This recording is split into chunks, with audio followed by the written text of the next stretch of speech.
নমস্কার বন্ধুরা, welcome to Rupa's food story চ্যানেলে। আজকে বানাবো দারুণ স্বাদের নিরামিষ পাঁচ তরকারির রেসিপি।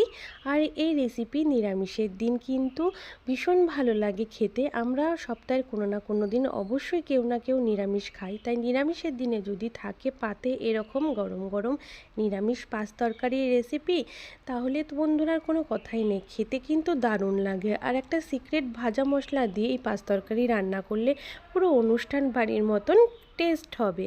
তার জন্য কিন্তু তোমাদের পুরো ভিডিওটা অবশ্যই দেখতে হবে প্রথম থেকে শেষ পর্যন্ত। তাহলে চলো ঝটপট শুরু করে দিই আজকের রেসিপি। এখানে নিয়ে নিয়েছিলাম আমি বেগুন, আলু, নিয়ে নিয়েছি মিষ্টি কুমড়ো, নিয়ে নিয়েছি পুঁই শাকের ডাঁটা আর এমনি নর্মাল শাকের ডাঁটা, সবুজ শাকের ডাঁটা, নিয়ে নিয়েছি পটল, আর এখানে নিয়ে নিয়েছিলাম ঝিঙেও দেখো এখানে নিয়ে নিয়েছি। তোমরা যে যেমন সবজি খেতে পছন্দ করো সেরকম সবজি এখানে তোমরা নিয়ে নিতে পারো। নিয়ে নিয়েছিলাম পুঁই শাক, আর নিয়ে নিয়েছি এখানে ভেজানো কাঁচা বাদাম, আর নিয়ে নিয়েছি দেখো এখানে আমি আদা আর কাঁচা লঙ্কা। নিরামিষ তরকারিতে কিন্তু একটু আদাটা বেশি দিলে কিন্তু ভালো লাগে খেতে, আর আদার সেন্টটা কিন্তু নিরামিষ তরকারিতে বেশ ভালো হয়। আর নিয়ে নিয়েছি কাঁচা লঙ্কা। তা কাঁচা লঙ্কা তোমরা যে যেমন ঝাল খেতে পছন্দ করো সেই অনুযায়ী এখানে কমিয়ে বা বাড়িয়ে নেবে। তা প্রথমে দেখো আমি আদা আর কাঁচা লঙ্কাটাকে মিক্সিতে দিয়ে সুন্দর এটার একটা আমি একটু একদম পেস্ট করব না, যাতে একটু গোটা গোটা থাকে সেরকমভাবে আমি এটার পেস্ট করব। দেখো একদম জল ছাড়া করেছি, যাতে এরকম একটু শুকনো শুকনো হবে, মানে এই পেস্টটা একদম মিহি হবে না কিন্তু, তাহলে ভালো লাগবে না, একটু গোটা থাকতে হবে। তারপর এখানে কড়াই গরম করতে বসিয়ে দিয়েছিলাম। কড়াইতে প্রথমে দিয়ে দিয়েছি একটা শুকনো লঙ্কা, দিয়ে দিয়েছি এখানে দেখো 1 চামচ মতন গোটা জিরে, দিয়ে দিয়েছি 1 চামচ মতন মৌরি, আর দিয়ে দিচ্ছি এখানে 1 চামচ মতন গোটা ধনিয়া। এবার সমস্ত কিছুকে খুব ভালো করে আমি নেড়েচেড়ে একটু ভেজে নেব। আর কি কি মশলা এখানে অ্যাড করলে যে নিরামিষ তরকারিটা টেস্ট হবে তার জন্য জানতে হলে কিন্তু তোমাদের পুরো ভিডিওটা দেখতে হবে। আর এই তরকারিটা রান্না করার পরে কিন্তু একদম অনুষ্ঠান বাড়ির মতন যে পাঁচ তরকারি আমরা খেয়ে থাকি সেরকম টেস্ট আসবে। নর্মালি আমরা বাড়িতে রান্না করলে কিন্তু সেই টেস্ট আসে না। তাই আজকের এই রেসিপিটা পুরোটা তোমরা দেখো, ঠিক এরকমই স্বাদ পাবে এই নিরামিষ পাঁচ তরকারির থেকে। আমারও দেখো মশলাগুলো ভাজা হয়ে গেছে, কড়াইয়ের থেকে নামিয়ে নিয়েছি। তারপর এখানে আমি কড়াইতে আবার দিয়ে দিয়েছি সাদা তেল। তোমরা চাইলে রান্নাটা সর্ষের তেলেও করতে পারো, আমি সাদা তেলেই করছি রান্নাটা। প্রথমে তেল গরম হয়ে গেলে দিয়ে দিচ্ছি সামান্য একটু লবণ তেলের মধ্যে। তারপরে আমার ভিজিয়ে রাখা কাঁচা বাদামগুলোকে দিয়ে দিয়েছি কড়াইয়ের মধ্যে। খুব ভালো করে বাদামগুলোকে ভেজে নেব, একটু হালকা লাল করে একটু ভেজে নেব বাদামগুলোকে।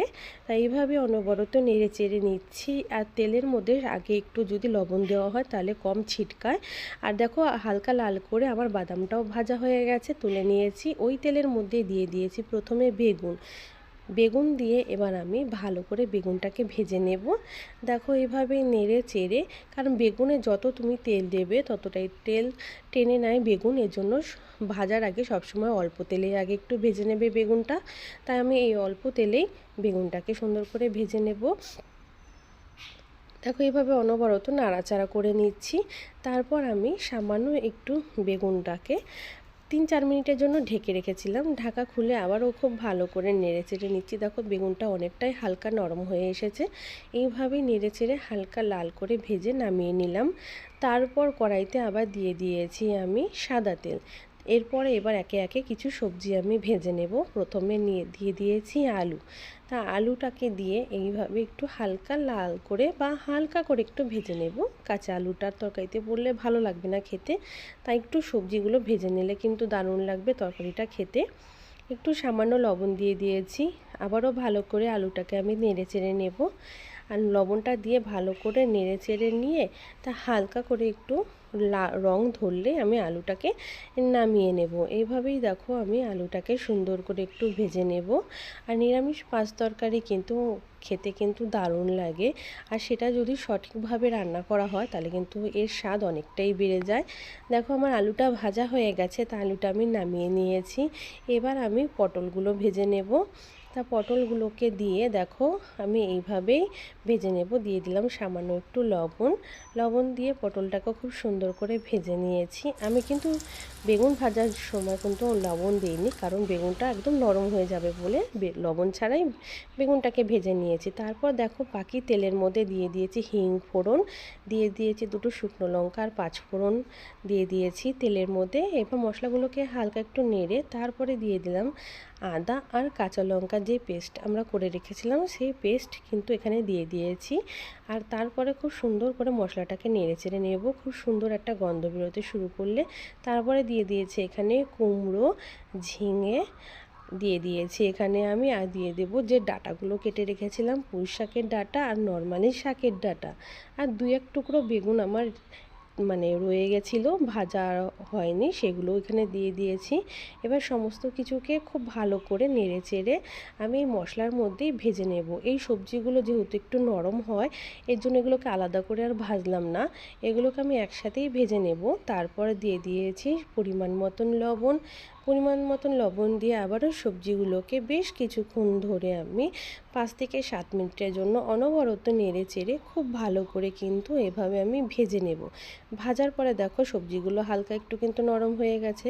তারপর যেই শাকগুলো আমরা কেটে রেখেছিলাম সেই শাক কিন্তু এখানে দিয়ে দিচ্ছি। পুঁই শাক আমি আগের থেকে কেটে ধুয়ে সুন্দর করে রেখেছিলাম, সেই কাটা পুঁই শাকগুলো এখানে দিয়ে দিয়েছি।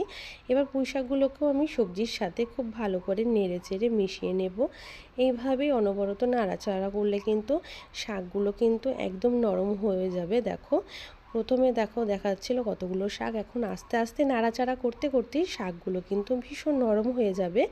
দেখো শাকগুলো কতটাই কিন্তু নরম হয়ে গেছে, একদম অল্প হয়ে গেছে নাড়াচাড়া করতে করতে। তারপর এখানে যে আগে থেকে ভেজে রেখেছিলাম আলু, পটল আর বাদাম, সেই সবজিগুলো এখানে আমি এবার অ্যাড করে দিয়েছি। তারপর দিয়ে দিচ্ছি পরিমাণ মতন হলুদ, দিয়ে দিলাম সামান্য একটু কাশ্মীরি লাল লঙ্কার গুঁড়ো। তোমরা যদি বেশি খেতে পছন্দ করো তাহলে অবশ্যই দিতে পারো। তারপরে দিয়ে দিচ্ছি পরিমাণ মতন চিনি।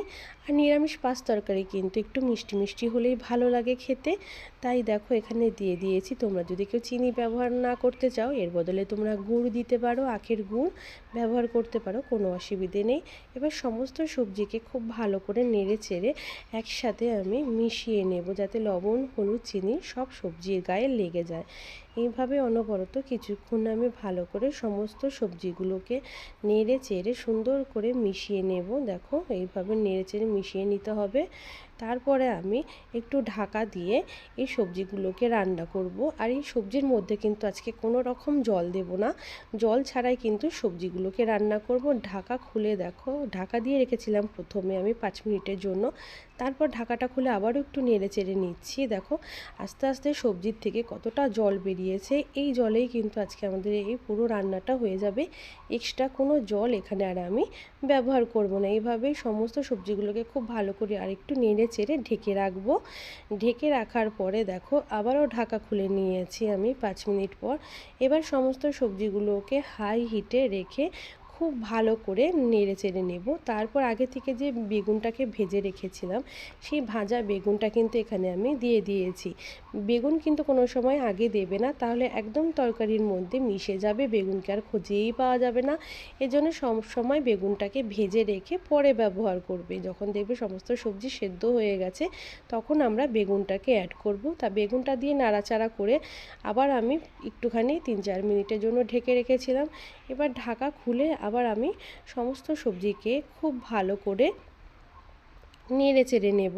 তারপর যেই ভাজা মশলাটা আমরা রেডি করে রেখেছিলাম, সেই ভাজা মশলাটা এখানে এবার আমি দিয়ে দেব। দেওয়ার পরে এবার খুব ভালো করে কিন্তু গ্যাসটাকে হাই হিটে রেখে 5 থেকে 7 মিনিটের জন্য অনবরত তোমরা নেড়ে নেবে সবজিটাকে। এইভাবে নাড়তে নাড়তে দেখবে যেটুকু জল ছিল সবজির গায়ে সেটুকুও টেনে গেছে।